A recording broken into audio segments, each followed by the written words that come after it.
In the post-Caitlin Clark era, Iowa finds a different winning formula. College Park, MD. The last time Iowa played against Maryland at the Xfinity Center, it was in front of a sold-out crowd who followed All-American guard Caitlin Clark's every dribble. 2 years later, there were fewer fans and less cameras in the building. Clark has graduated, and then Iowa head coach Lisa Bluder retired. But the result? That was the same. Iowa won. The Hawkeyes captured their 7th straight victory Thursday night, defeating the Terrapins 85-78 in overtime in their latest signature win. Maryland is the 4th-ranked opponent the Hawkeyes have beaten this season. Iowa, in its 2nd season under coach Jan Jensen, is 8-0 in Big Ten play for the first time since 1996 and ranked in the top 10 for the first time since Clark left for the WNBA. And winning at Maryland is no easy task. Since joining the Big Ten in 2014, the Terps entered the matchup with an 85.9 winning percentage against conference opponents at home. Jensen hopes the victory helps her team realize their talent level. If they can perform consistently, she believes their potential is limitless. The Hawkeyes face another ranked opponent Sunday when they host No. 11 Ohio State, 2 p.m. ET, Peacock. This team, we need to start understanding that we can be pretty good, Jensen said. So, we don't need to be timid. We don't need to be tentative. I think sometimes we're double-checking. While the Hawkeyes got some timely baskets from behind the arc from Chit Chat Wright and Taylor McCabe, who combined to shoot 7 of 14 from deep range. It was post-play that powered Iowa over Maryland. And it's been the Hawkeyes' prowess in the paint that has been largely responsible for its success all season. One of the players excelling down low is a well-known commodity.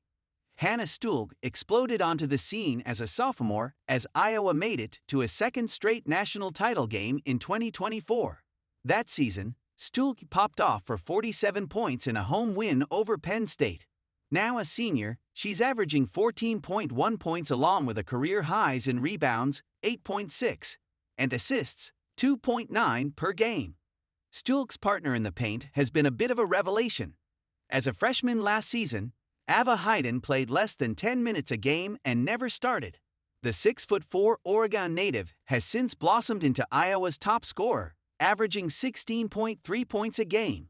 Hayden is shooting 62.6% from the field, which ranks 6th nationally. She's also 13th nationally in effective field goal percentage and 24th in PER. Instead of taking credit for Iowa's success this season, Hayden deflects to her teammates. We have great passing guards this year.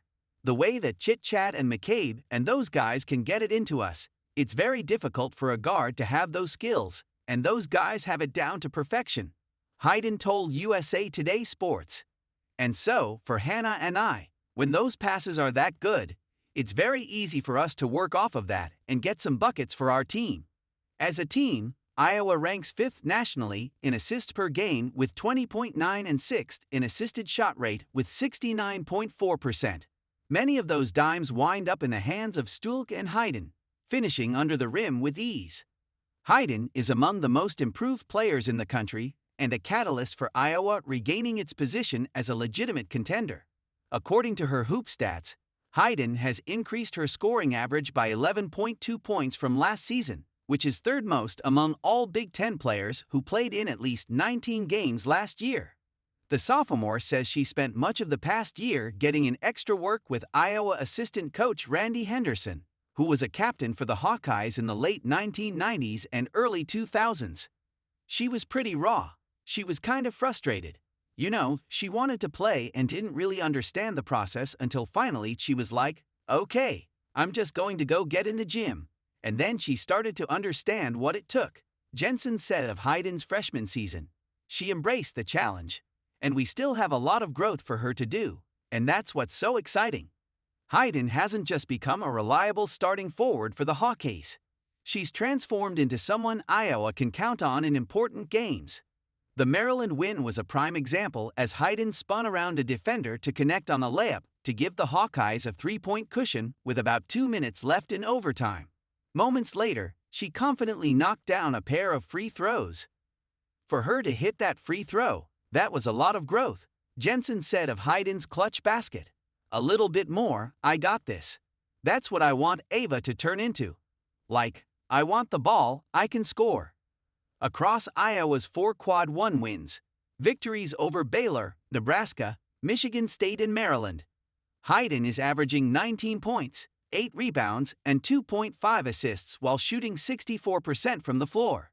Put more simply, she's playing well in big moments, which is often a trait of a great player. It's performing in those crucial matchups, seeing her stats jump and watching wins pile up for Iowa that has given Hayden self-assurance. Confidence is earned through the reps and seeing it go down, Hayden said. I'm not a person where, if I hear, hey, be confident, that's not very helpful for me. Seeing that data, that's very helpful, and that's allowed me to build my confidence. With Hayden taking a leap, Wright transferring in from Georgia Tech and other players making improvements or adjusting to new roles, Iowa looks like a Big Ten title contender and a team that can make a deep run in March. Jensen just needs her players to believe in their ability to take it to the next level. I don't see it like everybody sees it. I just see the Big Ten as one heck of a conference with great coaches. And so, you got to find a way, Jensen said. They're pretty gutty and resilient. If we ever lean into that, we're pretty good. I think then that's where the magic can happen.